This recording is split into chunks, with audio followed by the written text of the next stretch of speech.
രാമേശ്വരം ധനുഷ്കോടി റൂട്ടിലാ ആ മരക്കാർ മണ്ഡപം. അവിടെ ഒരു മെന്റൽ അസൈലം ഉണ്ട്. എന്നത് മാഡം? എടി, ഭ്രാന്ത് ആശുപത്രി. അവിടെ എൻ്റെ ഒരു ഡോക്ടറുണ്ട്. ഞാനൊരു പാക്കറ്റ് തരും, അതെത്തിച്ചാ മതി. മാഡത്തിക്ക് പ്രാന്തായിരുന്നോ?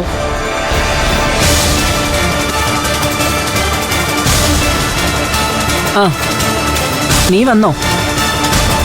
നിനക്ക് പകരം നമ്മുടെ ഡോക്ടറെ കാണാൻ എവളെ ഒന്ന് പറഞ്ഞു വിടുന്നതിനെ കുറിച്ച് സംസാരിക്കുകയായിരുന്നു. മരക്കാർ മണ്ഡപത്തിലേക്ക്. അതെന്തിന് ഇപ്പൊ അങ്ങനെ? കാര്യമുണ്ട്, പറയാം. നിത്യയ്ക്ക് അനക്കമുണ്ടോ നടക്കുന്നുണ്ടോ എന്നൊക്കെ പരീക്ഷിച്ചോ?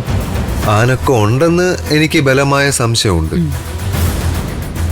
പക്ഷേ സംസാരിക്കുന്നില്ല എന്ന് എനിക്ക് തോന്നുന്നു.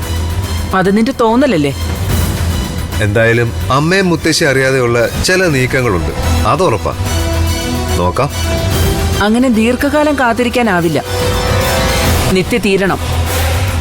അതിന് പിന്നാലെ ദേവികയുടെ കഴുത്തിൽ നീ താലി കെട്ടുകയും വേണം. അതിനു മുമ്പ് തീരേണ്ട മറ്റൊരാളുണ്ടമ്മ, സിദ്ധാർത്ഥൻ. എന്തായാലും കാര്യങ്ങൾ എത്രയും വേഗം നടന്നിരിക്കണം.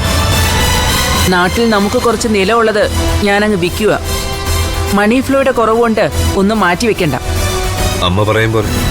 എന്റെ ശ്രാവൺ മോന്റെ അമ്മ എന്ന വിളി എന്റെ കാതിൽ വന്ന് തല്ലി അരയ്ക്കുക. അവന് ശാന്തി കിട്ടണം എത്രയും വേഗം.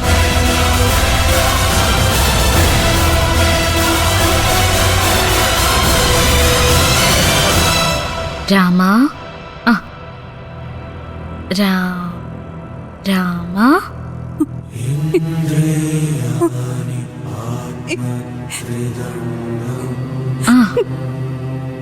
സീത,